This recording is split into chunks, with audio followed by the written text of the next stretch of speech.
Don't eat them while the mic's on. Eyes shut. What are they? So, the chili one. Sriracha, yeah. Oh, yeah, now we're talking. Look at that.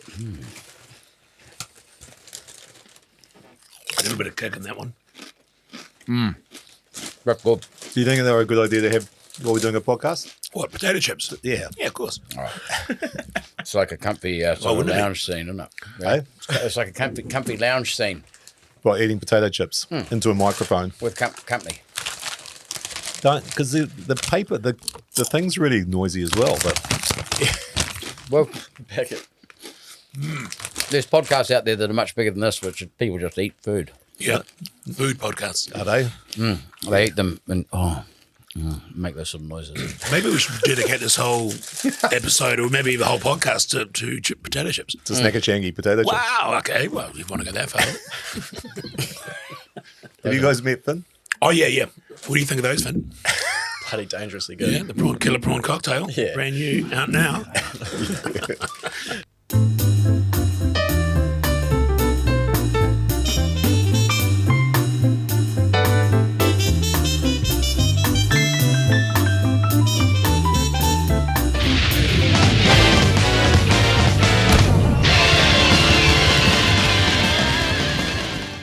Welcome to the TAB Sports Cafe-ish. Joining us this week, an Olympic gold medalist, Finn Butcher. Mate, it's incredible what they managed to achieve. You guys managed to achieve. Just extraordinary. How much do you put down to the top 2 inches as opposed to the physical aspect of it? Most of it, I Yeah. reckon. Yeah.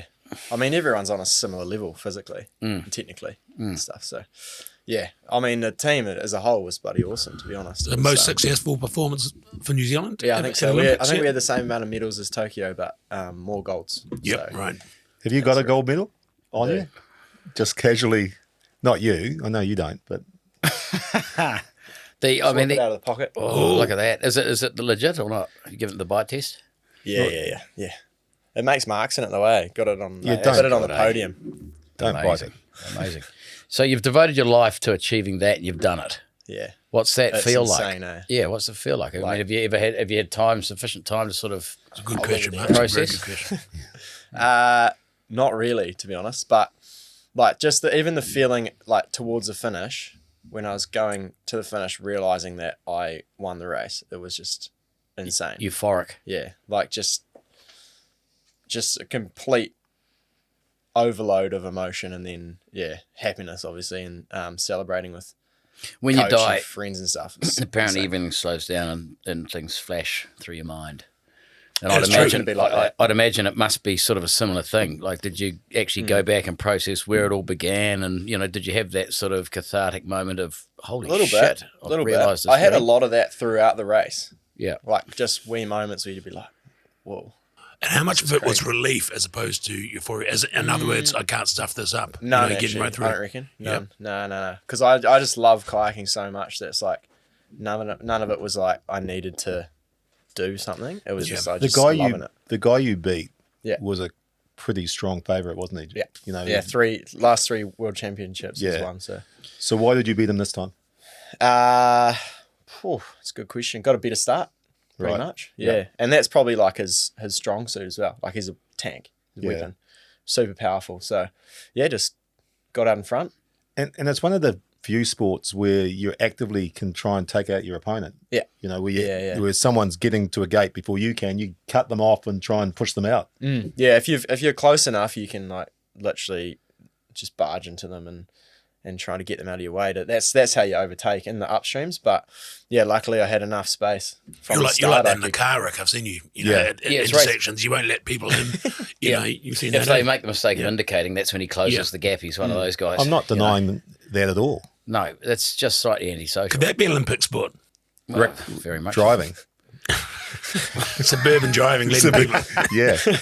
I don't know. kids in the back of the car screaming, and it's like. So if it is racing car rules, if you're in the front, you can cut them off. But if you're in the back, can you tip their back? Can you? It's not like Little bit, the yeah. NASCAR, where you're allowed to give somebody a shunt. You can from do behind. whatever you want. Just Really? don't hit them in the head. Right. Yeah. So With the you paddle. can mount the canoe. Yeah, paddle or kayak. Yeah. Right. You Yeah, can cut. You you can can cut. mount, You could broadside them. Go straight across the front. Pretty much. Yeah, just like if it rides up and hits in the face, you'll get disqualified. But Right. apart from that, it's free reign, eh? So. And the only, without wanting to put a negative on it, I mean, the boys, in the Olympics did get pantsed by the girls, didn't they? From a New Zealand perspective. Yeah. All the goals come out Just- of. And just why do Hamish you and think I that think. is? Sexism. Yeah. Well, I don't know, because more women won gold medals. That's why.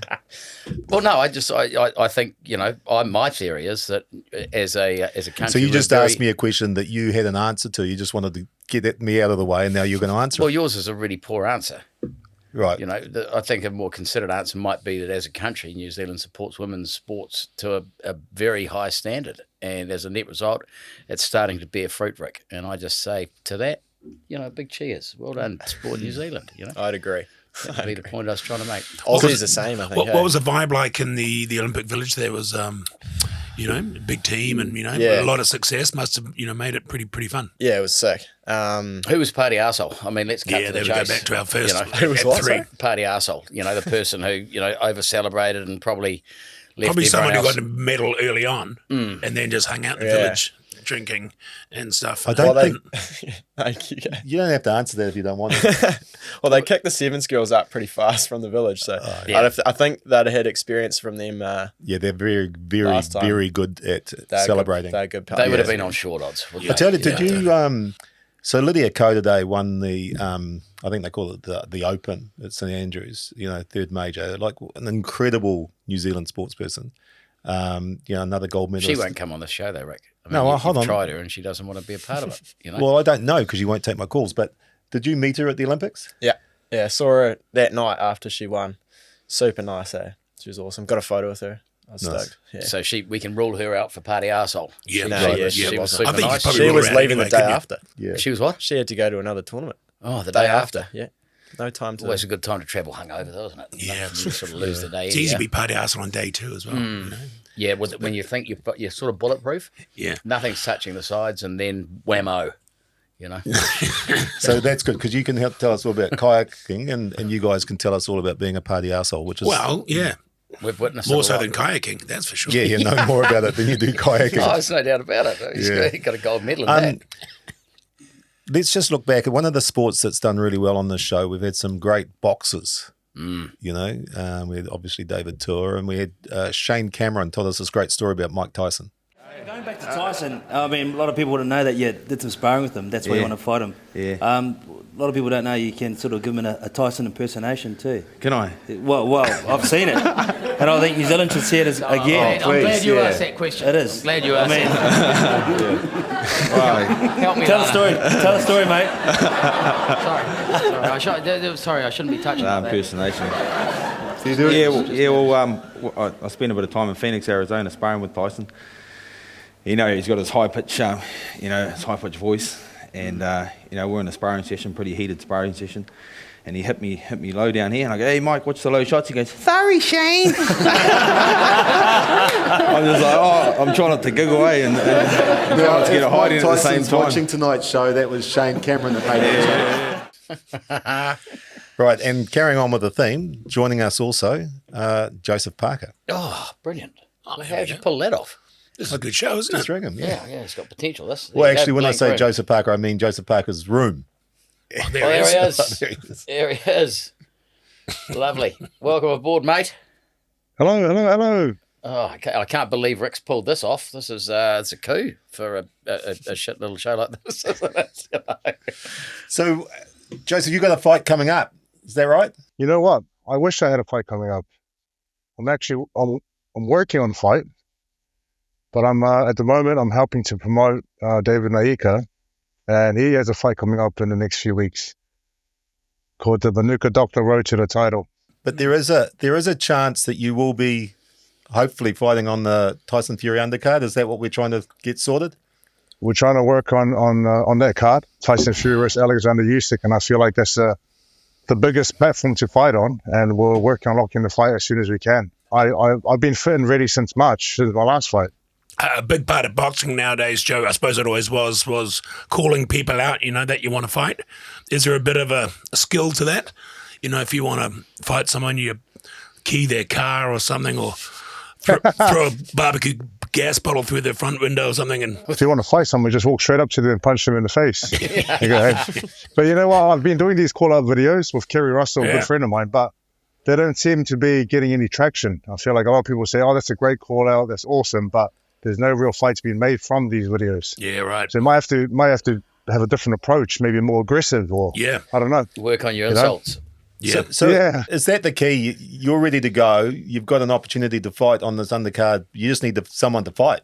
Yeah, we're working. So be honest, we are working on it. Zhang, the Chinese man that I beat in the last fight, wants a rematch, and he's entitled to a rematch because it's in his contract. But I think the people in Saudi Arabia and all the promoters want other fights. Yeah. So if I get the opportunity to fight on this fight on the 21st of December, it would be hopefully against someone else, because I've already had a fight with Zhang, and he's a tough man. But I'd like to fight someone else who's highly ranked, or someone else who has something that I can get.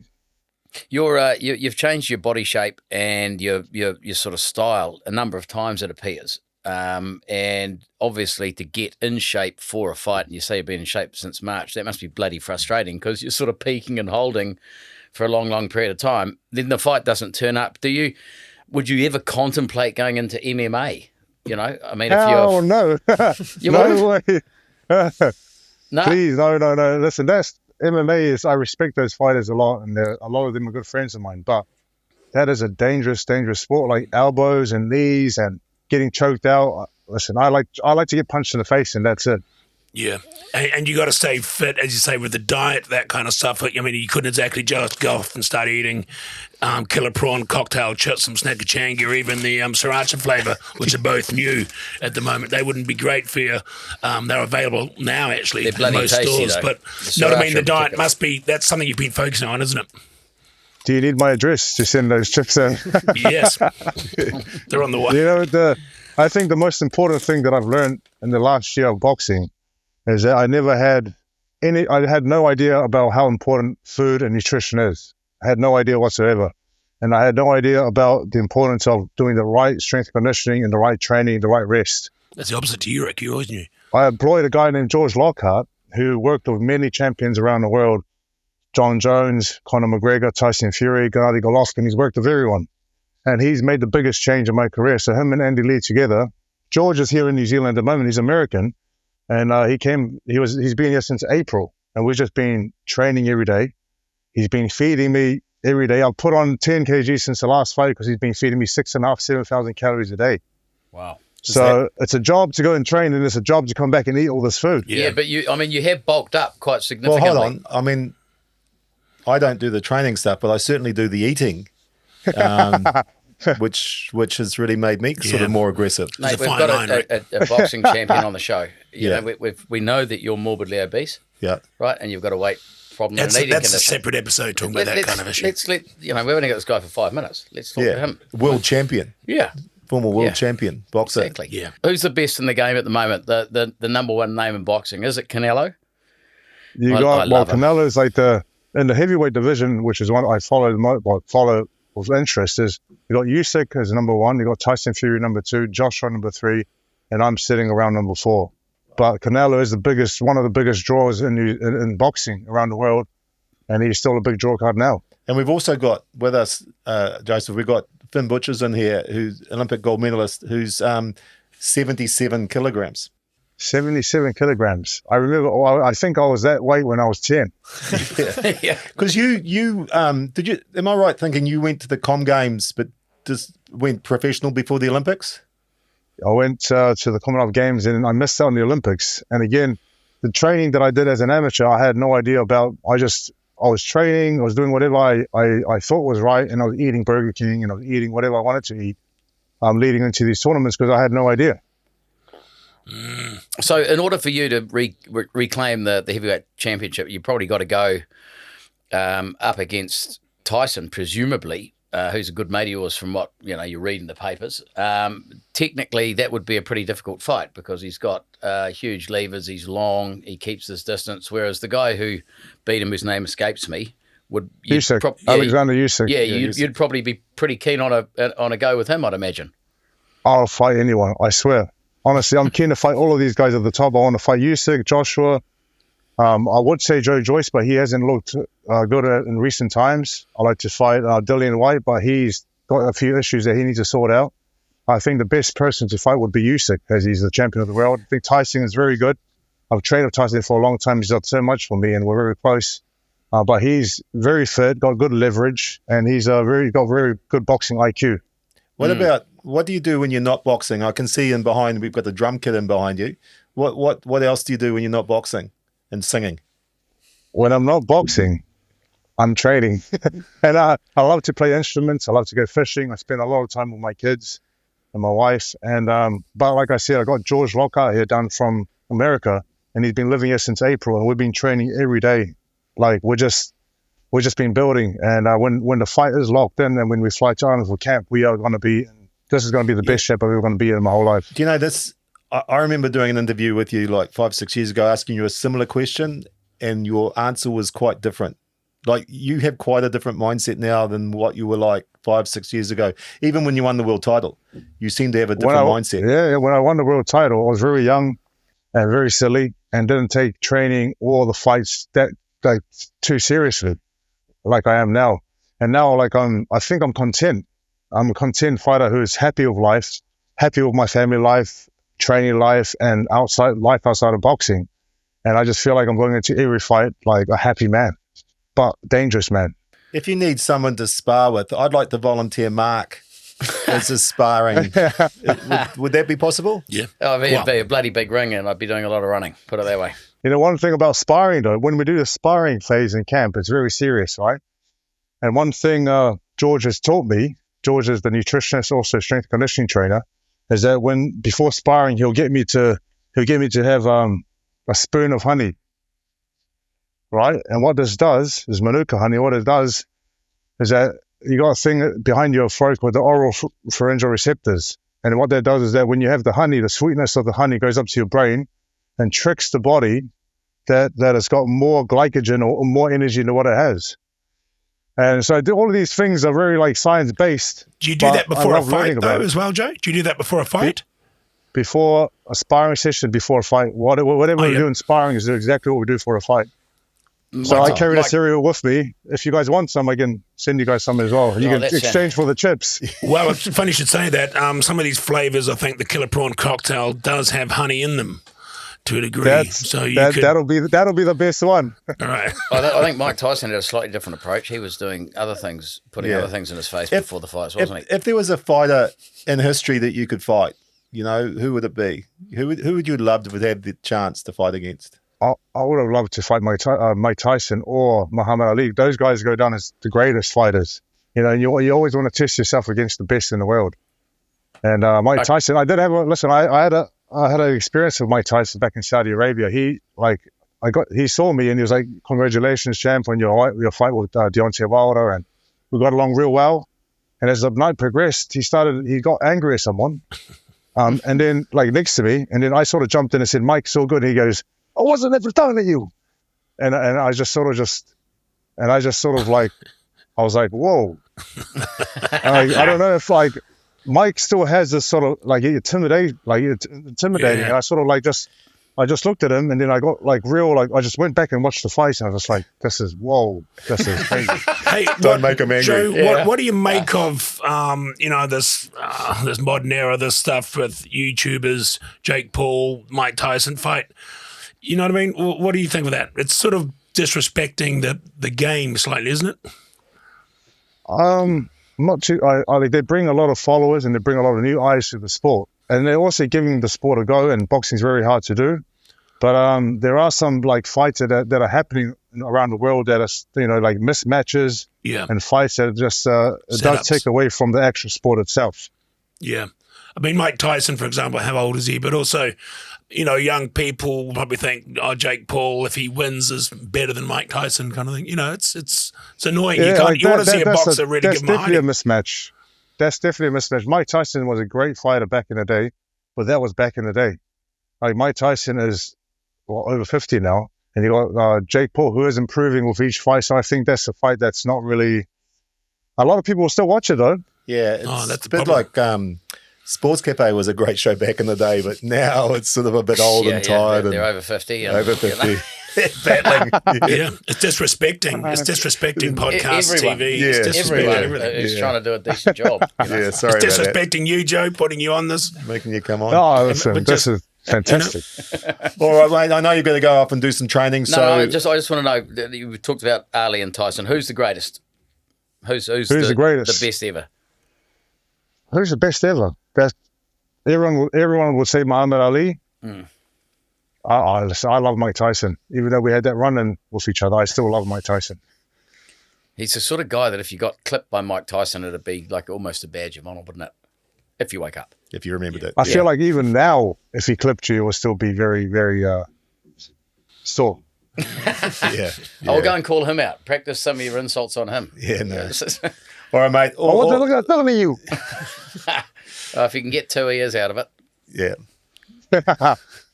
All the best, mate, and hopefully you get a new fight sorted pretty quickly, and we can't wait to watch your fight again. Enjoy your training, and don't forget your honey. Thank you very much. Chips are on the way. Thank you, Ray. thank you. Thanks, mate. Cheers, mate. Rick his whole career with the chips coming under his nutritionist just be going Yeah. nuts. Yeah. How many people in the Olympics are on roids? What, hemorrhoids? Oh, no, I can. How many hemorrhoids? Hemorrhoids. Yeah, I Is mean, it's- hemorrhoids a big problem in One of the athletics? cyclists it is probably, when you're wouldn't it? sitting on those hard plastic boats. I mean, that's why I asked the question, Rick. Oh, Especially with the damp. You get like a damp, that's what I used to Like hate a about. chafed hemorrhoid, nothing Yeah, yeah. worse. Oof. feel free to not answer any questions. No, you don't want to because answer. obviously there's the steroid Olympics are being promoted. Yeah. And I'm all for it. I mean, it's a horrible thing in that. But did you not hear me when I said that Finn was 77 kgs? Like, you don't need to be big, powerful to be a kayaker. In fact, No. having a 120 kg kayaker probably wouldn't work. It's a pound for pound ratio. Like pound for pound, they'd be one of the strongest guys in the world. So you don't need Top your up. legs as such. Yeah. They're just, Legs are just sticks. But the power lifter. You must have just been walking around the village and seen these, like, just units. massive physical specimens. Yeah, we saw this Jamaican guy. I think he was a thrower, like discus or Yeah. something. He was honestly gigantic. Like his biceps were probably 4 times the size of mine. And Yeah. and the food hall, and he had his whole tray just piled with food. And being Jamaican too, you can't think, was oh, he's huge. big guy, give him a bit of shit and run off because he'll be quick as Quick as lightning. yeah. Because also, I don't know if you realise this, but Finn was an Otago University student as well. Oh, well, there you go. You see, that's why it's the top 2 inches he was talking about. Right. Yeah. So what's the plans now? You're back, but you're heading back overseas again soon, yeah? Yeah, I go back on Thursday back to France. So I got 2 more races, 2 more World Cups to do. So yeah, I'll sort of, I don't know, I haven't done any training since the Olympics. So Is it hard mentally to switch see. back on? it might be, yeah, but I'll just go enjoy them, I think. You're going to try the honey thing? You should try the honey thing. Yeah, well, we do that, but just with sports drink. I don't like honey so much, so just a bit of sports drink. It's actually, Swish around. I think it's treasonous to say you don't like Manuka honey in New Zealand. I think it's compulsory, isn't it? It's very good for a lot of things. Yeah. The ancient Egyptians, they valued it higher than gold. And what did they use it for? Antiseptic qualities, yeah. Right. Yeah, veet, bad burns, chafing, water Maybe I'll sport have to chafing. go to honey then. Hemorrhoids, Yeah. they use it for Hemorrhoids. everything. Did they? Yeah, that's why it was rated so highly, and it lasts forever too. Forever, honey. yeah. So They the used to America's bury the dead with it. the So- America's Cup has started. Did you know that? Yeah, well, not officially, has it? It's this pre-tournament. Well, it's the official It's in start. of Spain. the- It's up in Barcelona. yeah, I know. The question wasn't, do you know where it is? The question is, I have a slight What? issue with it now. It's pretty exciting. They're going pretty fast, probably faster than ever. But they're just sort of sitting there like Formula One drivers. They're not running across the net like Oh, they no, used no, to. no, they are. They are. Are And they? the- And the beauty of that is, imagine a Formula One driver trying to get into the back seat if there was a back seat. So one guy ran across the front, poof, and he just straight under the front of the Did he boat. jump out of his thing and run across? Well, imagine if you got hit by the wing. That's, they're like blades, eh? that'll lop you in half. I'm really enjoying it because John Kirwan's son, Luca, is in the Prado, in the Italian boat. Grinder. He's one of, no, it's cycler. He's cycling. Grinder. Grinder on a bike. They're always the best dressed and the most fashionable, beautiful boat, the Prado boat, isn't it? Yeah.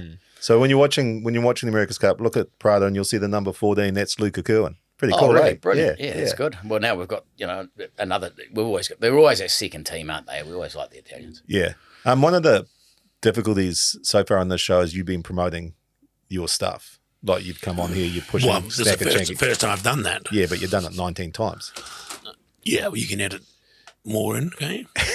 Because I mean, if you look at some of your old stories, it's a bit of a running. I mean, the All Blacks are playing South Africa next week in South Africa, which we know how big a challenge that is. So I pulled out an old All Black story from an old Sports Cafe show, and well, yeah, you're promoting stuff on that as well. I learnt from Mark.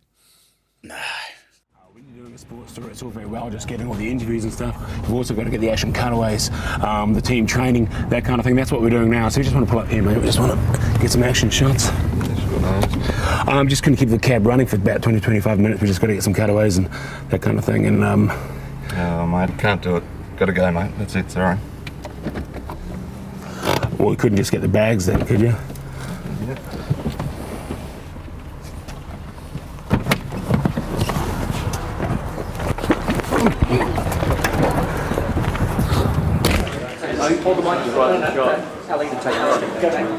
Oh, I can't. I mean, everyone's shot. You'll have to make it. No, forget it. Kick off. Do you think you've got enough footy under your belt if you do get called on in this test match? Yeah, I think so. Obviously, had 2 full games for Waikato and then 40 minutes against Samoa. So, yeah, I'm starting to think I've got rid of the rust. And at the same time, I think I changed a bit high standard that I can get something out of that. And I thought it wasn't too rusty when I went back into NPC. Sorry.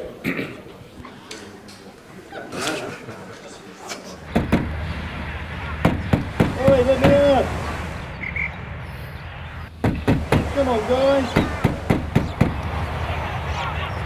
There's big games and small games, but in your line of business, it'd be very rare to see a small game in the environment, professional environment, because even the smaller games, like you could argue the Samoa game the other day was a smaller game slotted in the context before a big game, between another big game, and by default a big game. And this weekend's no bigger than this game, it's a big one.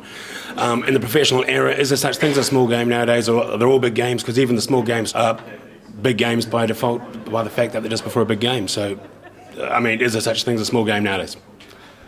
No. Okay. To the untrained eye, these seamlessly pointless shots of the All Blacks stretching and warming up mean very little. But when you're doing a sports story, the action cutaway is vital if your story's going to look at all professional. Oh, for Christ's sake. Oi, let me out! I can't breathe in here, mate. I need some water. Come on, guys.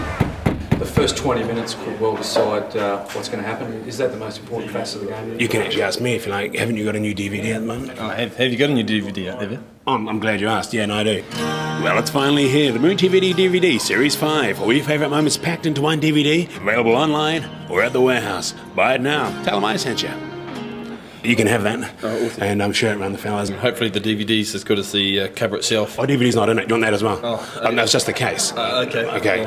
I understand. Do you want one with the DVD in it? This is awkward. As I said, the DVD's shit. The case itself is what we're after. That's the real value, but I can put one in if you want it. Hold on. Oi, let me out! Come on, guys! Oi, let me out! Hi, this is Pepsi. When you visit Australia, it's nice to come and hold a koala bear. They're marsupials. They can be easily tamed, but at the end of the day, it's great to pop them back into nature as quick as you can.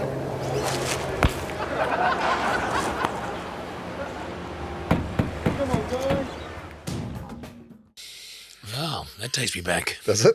Not really. What was your mindset? How did you approach the taxi driver and say, "Do you mind just we lock you in your boot"? I really don't know, Rick. I was using a lot of strange stuff at that time, as you recall. Yeah. Yeah. It was an interesting time. Yeah. No. Chlamydia. It doesn't seem to make any sense whatsoever, does it? The koala bears. Yeah, that's riddled it. with it. Chlamydia. Are they? Yeah. Must have visited Hamilton.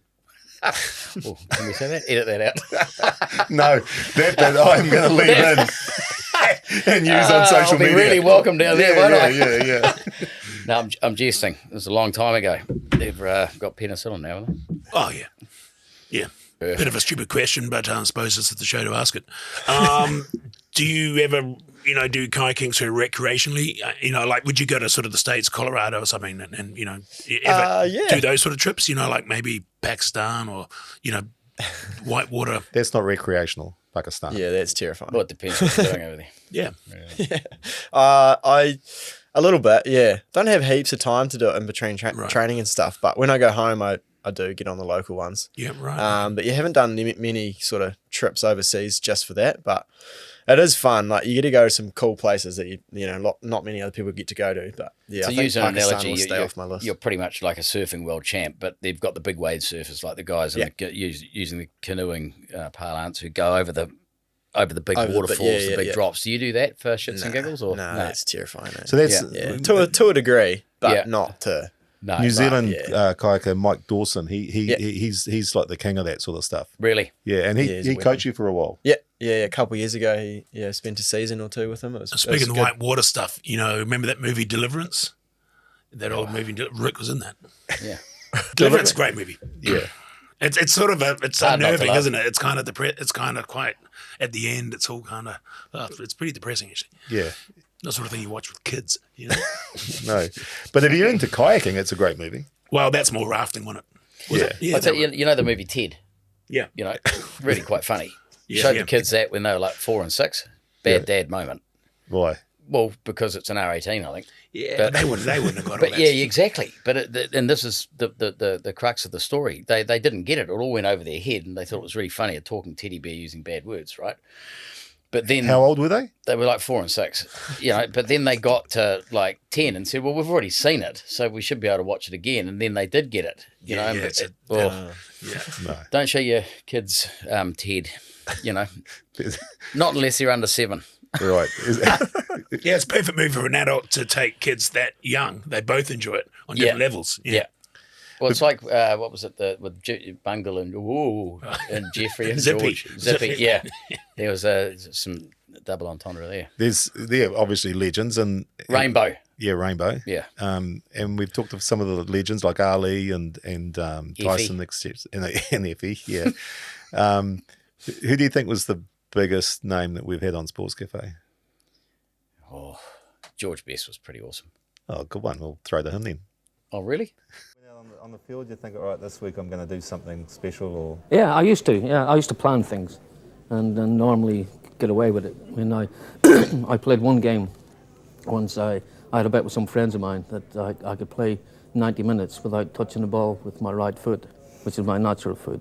And I played 90 minutes without touching it and scored 3 goals. So it was. I realised then I was probably the best player in the world. I'm not introduced to Zilly. He's the other best player in the world. He is. I mean, that was it. And the more they threatened me, the more I loved it, because taking the mickey out was the ultimate. And these two boys know if you're the best at your job, it's lovely to go out and you've got a thug playing against you who thinks he can do the business. If they're not good enough, they can't do it. And that was my main objective, to make fun of people and make them look small. You do, like in games now, I sort of find that I try to enjoy myself, and I do the odd silly thing now and again because I've got confidence that, years ago that I used to practice the skills, and you get to the stage where you think, well, what the heck, you just do it because you know that you're good at it. And throwing long reverse passes and doing drop goals, everyone tells me that number 8's not supposed to kick, but I'd say, well, you just do it because you want to do it and you know you're good at it. So, true. And you are good at it, Zinny. Might I add. You should have done one there, Maggie. Yeah, I love how Zinny just compared him. So just took the ball and ran with it the way didn't he?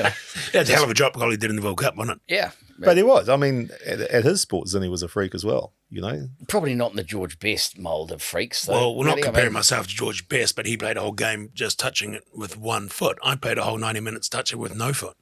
Feet. No feet. Neither foot touched the ball. Yeah. Soccer. Yeah. Yeah. What were you, goalie? No. Striker. You just never got the ball. Yeah. Do you remember when George Best came on? Yeah, I do. He came, he was doing a, do you know who George Best was? No. He was a brilliant soccer player through the 60s and 70s. He was like a rock star. Like he'd be wearing fur coat, mink coats, and English, which you can't do anymore. Yeah, Irish. Northern Irish. They called him the fifth Beatle. He was like a Beatle, and he was late 60s. He married Miss World. He was who would be the equivalent of George Best now? He tapped out pretty well. He went to America, didn't he? Started playing over there. Played in America, then came back to the UK. Just like was the most like apart from just being really good at what he did, he was so entertaining the way he played. Well, Maradona put Yeah. a bit of a nudge at him, didn't he? Yeah. I mean, he Yeah. certainly had the off-field aspect pretty much nailed. But there's been no one else since. This will be pretty nobody else since who's sort of, you know. We don't really have sports stars like him anymore because they're a lot more disciplined, a lot more focused. You know? There's nothing like a rock and roller. I've been saying to my kid, I've been trying to get him into drums since he was young, and he can play the drums quite well, but he doesn't want to keep going with it. That if you do that, you can go into a hotel and throw TVs out of windows if you're getting an absolute banging rock and roll. And that's when he picked up his first drumstick. But that was the motivation. That was the motivation. I said, mate, these people, they own the world. A rock and roll star owns the world. You can do whatever you want, whenever you want. Can we just examine your fathering style? Because like you're showing young children TED and then explain them if you want to make something but the young yourself. children weren't mine. No, it's somebody else's children. Oh, you But not the TVs aren't even right for that anymore. You know what I mean? The big flat screens. It's not the same. They don't. It's those things with the four legs that you have to you needed two people to lug it out the window. Yeah. There's no real skill in throwing a flat screen. I is threw a there? washing machine out of a window in Edinburgh. Did you? When we were in a band, yeah. Why was that? Night. We came back one night. It was about 4 stories up. The washing machine was, the landlord was supposed to repair it. He wouldn't repair it. So we had a few beers and said, stuff it. So we threw it out the back window. Smashed into pieces. To be rock and roll. Yeah. Then the next morning, these kind of hitmen arrived into the apartment at 7 in the morning. And told us we've got like 45 seconds to get out of the place. So we get your stuff and get the hell out. I threw it was all dirty. I was standing there, these big guys, big skinhead guys, and as I was walking out, a guy goes, "Why'd you do it?" They just couldn't. They were more confused than going. That's just not normal. I was going, don't worry about it. Hey, I tell you, I threw a photocopy out the window at work. That'll go. Onto the deck below, nearly hit Rob Fife in his leisure wear. he was doing a Pilates class or something when he was working for Icebreaker. Not good. So right. Just a few tips. Please do not throw anything out of a window. No electrical appliances. Oh well, why not? If you're going to do it, film it. I'll go back to the office and show the window through the photocopier. It was not one of those small ones either. It was one of those commercial ones, but it jammed and I couldn't get it working. You had a paper jam, so you threw it out the window. Yeah, rolled it, and then lugged it up and over the edge. Did you think of clearing the paper jam? Well, it's above my pay grade. Too hard.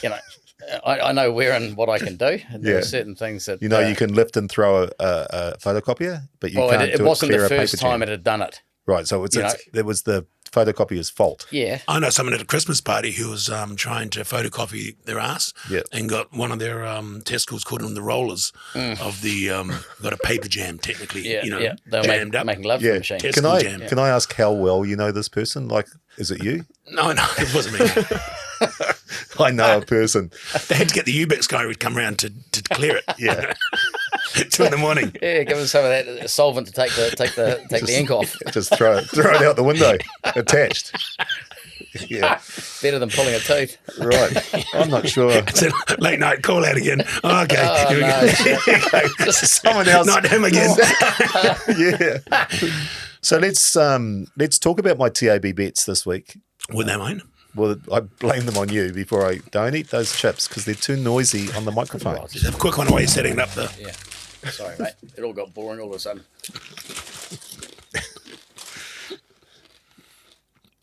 Okay, right.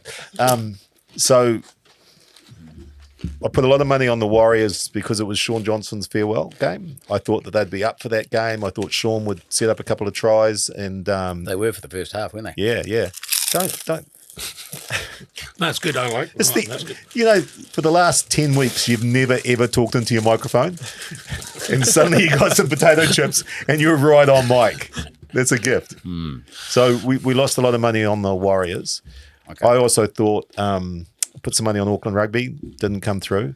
But the good news is I put a bit of money on Newcastle and Bournemouth to draw in the Premier League, and that's what happened. Yeah, all right. Okay. So wow. 1-1, was it? Yeah, I think it was, yeah. Number 2 dog, man. Number 2 dog, yeah. Number 2 dog. Like you said, number 2 dog. Between 5 and 10 to win, put it on the nose. Blue and white hoops. Blue and white hoops. I just haven't found that combination yet. Well, have you had a look? No. Yeah, well, that's the point. Yeah. On the show, we have something uplifting, something positive each week, and no one sends me anything. Did you think of something? Yeah. Did you send it to me? Well, I just thought of it now. I forgot it was a regular theme, you know. Yeah. We've done 10 shows and we've done it on 9 of them, and this is the 10th. Oh, yeah. Anything from you, Leigh, that's uplifting, that positive, that's going to... I'll send it in later on. Okay, send it in afterwards. Yeah. Well, I'll send it later too. I think this was pretty uplifting, you know. The Snackachangy chips. Yeah. New flavours out now. Yeah. It's uplifting. Yeah, that's not what I was looking for. Here's an example, and this is the sort of thing. This is something I found. The waves coming in and out on the beach, but it reminds me of the greatness of the bad things in life, man. You need to inhale and exhale to breathe. It can't all be an inhale, man. You need the dark times, you need the low tides, you need the things that build you. It's only when the chips are down you get to see who you really are, man. If you're in a low tide time in your life, remember that the high tide is coming. The moon and the sun are coming out shining, and they're gonna bring you up, brother. Keep on, you just gotta be patient. It comes, man. It can't stay bad forever. It can't stay good forever. That's the beauty of them both, brother. Nothing can stay forever, and that's what makes it precious. I love y'all, man. It's uplifting, but if you pull that camera out, you'd realise he's got no pants on, and all of a sudden it's not quite as, powerful. Funnily enough, I mean, I had a mate at university who had crabs 7 times, and he would always threaten to flick them in your undie drawer, you know. Yeah. How's this uplifting? Well, no, I was just going to say that guy's bloody hairy. If he got crabs, he'd be trying to get rid of them for years. He reminded me of sort of a cross between you and Sonny Bono, that guy. No Sonny and Cher? Who? Yeah, Sonny and Cher, yeah. He did, didn't he? Well, yeah, I mean, it certainly looked a But bit... I found that uplifting. Did you not find that uplifting? I couldn't stop staring at the fact that we're thinking about the guy. So the guy who had So there's another bit that you can just edit out that person's name. Beep out that name. Yeah. But just thinking of him flicking his crabs. So you listened to that beautiful uplifting statement. No, I didn't listen to it. I just looked at the guy and thought he's a prime candidate for crab flicking. Yeah. It's not such a big thing nowadays, is it? No, you don't hear about it. Mind you, we're not at university anymore. You're a bit younger. Crab's still going Well, it's all the around? shaving now, isn't I it? think so. It's the manscaping. No. The manscaping is True. what it kind of True. I sorts it mean, out. Tom Selleck, hard to get rid of, you know. But, somebody clean shaven like a Brad Pitt. Grizzly Adams. Oh, yeah. Well, so that was my uplifting thing that's gone off in a really awful tangent. It hasn't quite gone the way I Bud wanted. Spencer? Yeah. But Chuck mate, Norris. Chuck Norris. Yeah, if I was going to be a crab, I'd be a crab on Bud Spencer. Seriously, I mean, you could hide anywhere. It'd be impossible. It's like somebody who got the crabs after the guy I was telling you about. He, lathered himself up, and they came back about 2 weeks later, and he went to the doctor. The doctor said, did you do your ass crack? Because they hide up there. And they come scurrying back out. So he was back on the, whatever the soap was, for another couple He used of to have weeks. one of those fly spray things on a timer Black and his undies flag, going yeah. off. Well, the 7th time he got it, his old man said, "What are you itching for, boy?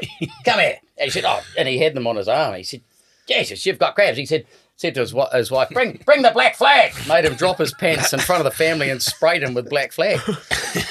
Mate, you can't do that anymore. That's an HR issue. No, that's different parenting, isn't it? Yeah. So it's good parenting. Good as I parenting, said, mate. that's not quite the direction I was hoping to from that piece of video. The one person that did send us some video was Lana Cowcroft, who Oh, that's nice. and this was also quite uplifting, for me in particular.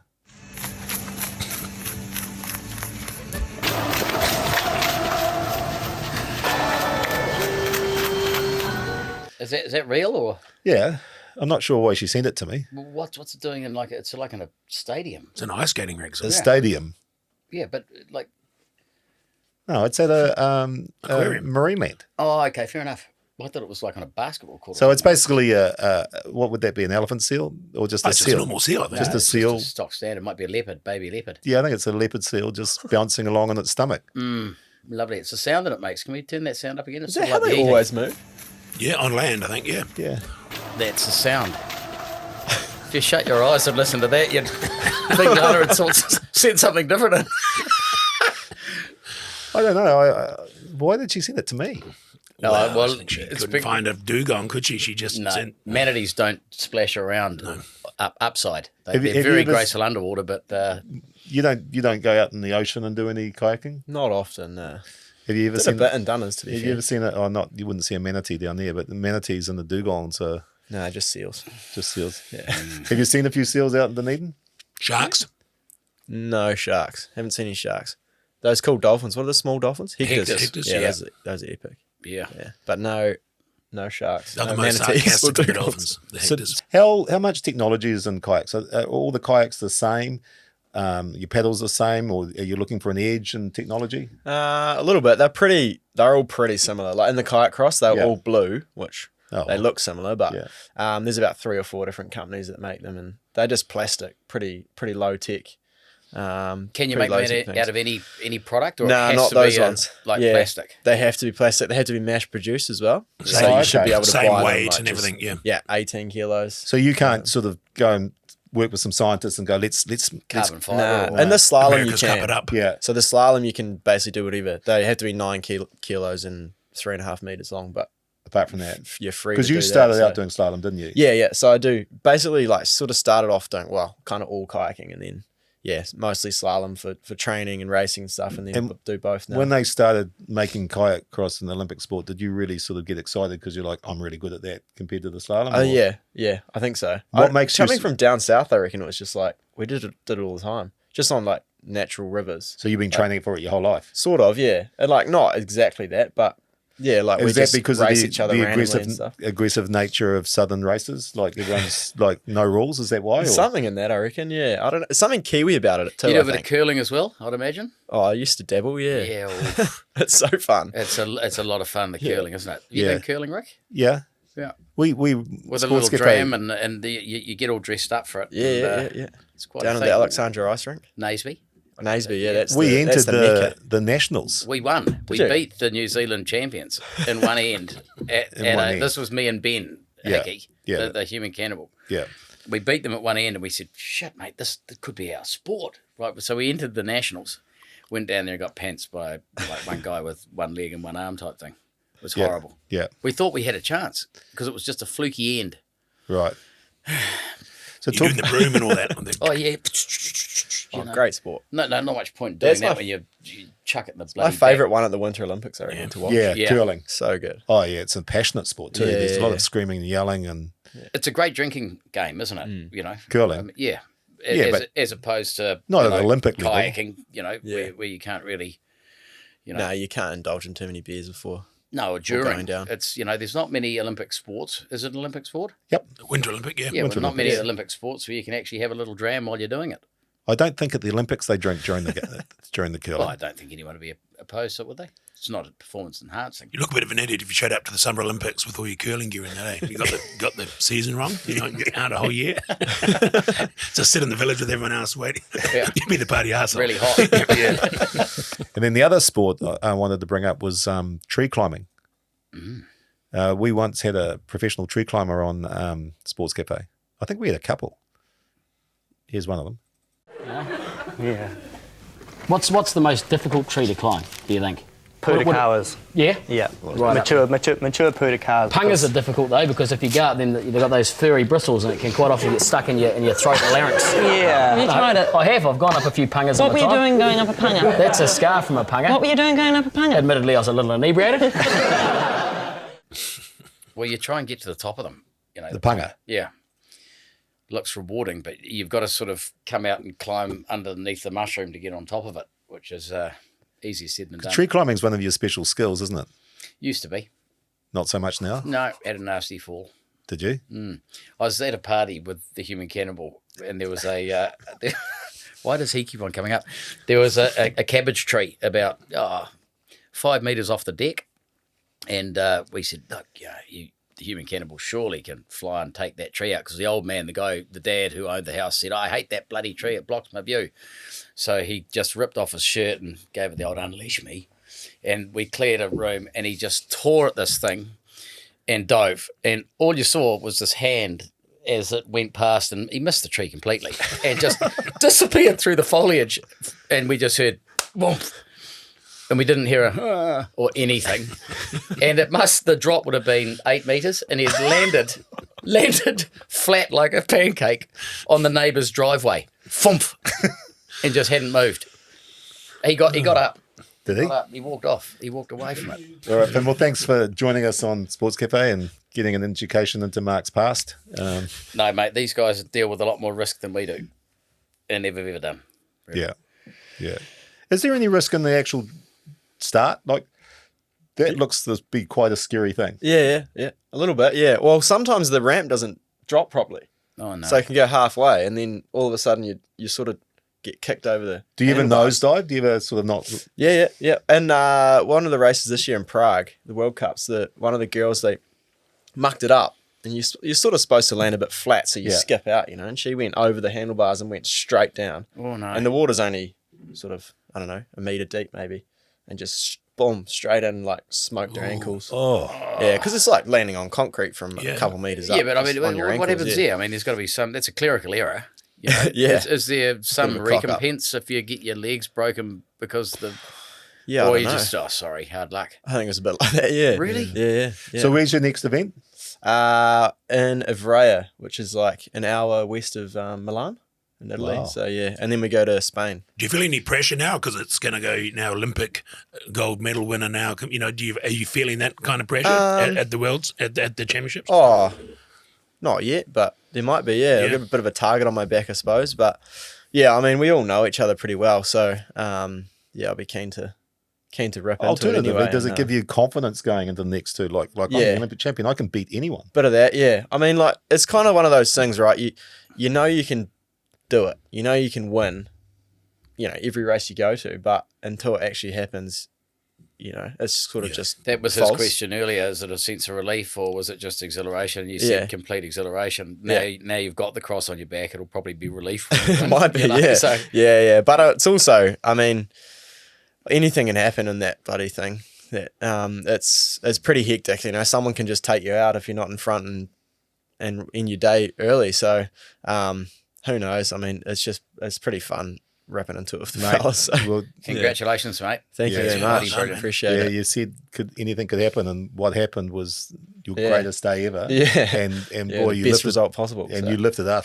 We were so excited for you. So thank you so thank much for you. joining us, and hopefully the psychological work you'll need to do after this show will sort of get you back to where. If you died tomorrow, would you get buried with that or would you leave it to your kids? I reckon I'd leave it to my kids. Yeah, fair enough. Let them check it out. Yeah.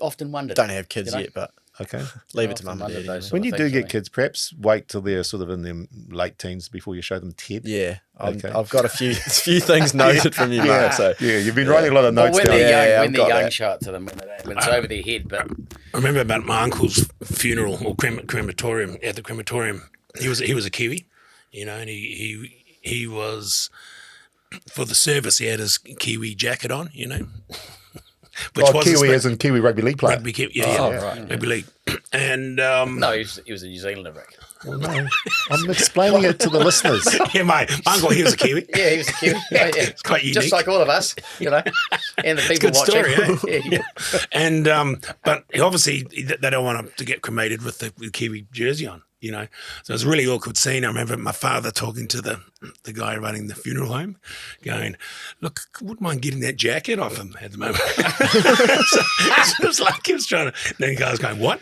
You can't do that." I said, "Well, no, he's not supposed to have it on at this point. That was only for the thing." And it was actually quite awkward. And I think the guy was, "What, do you want his shoes as well? Whatever." Yeah, I mean, he wasn't full mind. He didn't know what he was wearing. Yeah, So I think we got it, mate. Yeah, that's good. Oh, let's end the show. Had to now. cut it off No, the let's bottom just of it. let's just end it now. It did. Was it burned? Get it out. Back it up. Back it up. I saw it half asleep. Have you got those titles, please? Can we stop before we get into more trouble?